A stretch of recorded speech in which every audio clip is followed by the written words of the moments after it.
True or false? Team Dignitas, with a record of 5-13 or 6-13, if you include the tiebreaker, have the absolute, positively worst record for a team to make the playoffs in Major League of Legends league history.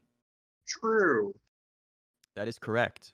Because there's Dignitas. 8 teams now. It's the first time we've had 8 teams in the playoff, and it's a sticky situation where a team that went 6-13 could win 3 best of 5s in a row and make worlds. How exciting! The previous low was Team Coast at 10-18. Don't laugh at Team Coast, Emily. Team Coast has a storied tradition.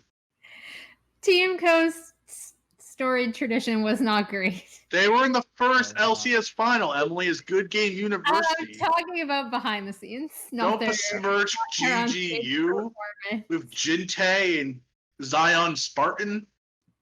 Hey, I love Darshan. And don't mash me. Also, by the way, that Team Coast team lost to Dignitas in the 5th place match. So there's a little bit of continuity. Yeah, continuity for you. And then Dignitas stole their players when they were relegated. So there you go. There's some trivia for you. Yes. Wow. I very quickly want to mention how absolutely ludicrous it is. And I understand that there are no spring split points in the LCS, and there are 8 teams that qualify for the summer split, and the top 3 teams will make worlds. But can we just talk for a second about how if Dignitas were to go on a hot streak and suddenly they win 3 series, a 5 or 6 and 13 team would be going to Worlds? So yeah, that is actually the major issue, because I feel like we always have this discussion with Worlds qualification and how BS it is across multiple regions and how much spring split should count as opposed to summer split. And obviously the reason why Dignitas are 5-13 and still in playoffs is because playoffs are 8 teams and it's to qualify all 3 teams to Worlds from NA, right? And, you know, I talked about Europe and how people were really confused at the seeding in playoffs because they were drawing on spring points, despite the fact that if you had like spring points but didn't have any summer points, you were not in, like, for example, Origin had spring points, but they're not in playoffs, so they can't qualify for Worlds because they changed the thing. I still say abolish spring split completely. Yes, abolish spring sports. Yeah, like this is, and obviously that there's so many sticking points with that now in a pandemic, because ideally I would love to have international circuits where teams are just traveling and playing against each other. That's also not going to happen because the LPL is massive and lucrative. But like, so you're not going to say like, hey, LPL teams, why don't you forgo having this money and all this attention and awesome ecosystem and play against, you know, NA teams. But I think the big thing here is like, it's always the question of what do we do with spring split? Because it is insane that a 5-13 team would make a playoff bracket, you know? Like, I think it's just really frustrating because previously when we had issues with teams qualifying on championship points from spring, like I remember when 100 Thieves qualified in 2018 and people were like, why are they here? They sucked in summer. We don't want them here. They're going to be terrible. And they were really, really harsh. Like the community was insanely harsh on that team. The same thing happened with CLG in 2016, I believe, despite the fact that they were like the miracle team at MSI. Everyone forgot that after their summer, despite the fact that I think they did end up still coming in 3rd. And qualify on championship points, and people are like, well, spring matters too much. The biggest one is Najin Blacksword when they qualified over KT Rolster Bullets, which is something I'm still bitter about as a KT fan. So I think it's always this like super push-pull between what do we even do with spring if Worlds is our end-all be-all event. And it also doesn't help that this year we didn't have an MSI because of the pandemic. We had MSC, which was great and fun and interesting and sometimes hilarious because it was played on like 30-40 ping. But, you know, that doesn't count as like a major international event, despite the fact that I do think the Chinese teams and the South Korean teams took it really seriously.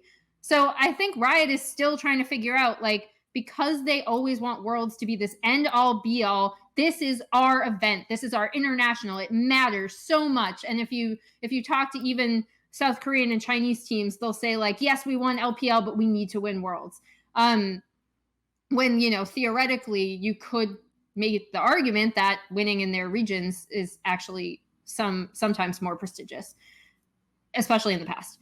I think this is an issue, right? Because then we end up with something like this, where it's like Dignitas has a 5-13 record in summer, but they're getting weighted heavily because summer matters, and summer is the only thing that matters. I mean, look, everything you said makes perfect sense, Emily. Everything you said is absolutely logical. I still can't get over the fact that this is happening. I think it's ludicrous. I think it's silly. I think it looks bad on the league because you have a team that would never make a postseason in any other circumstance, in any other level of competition with a record like that.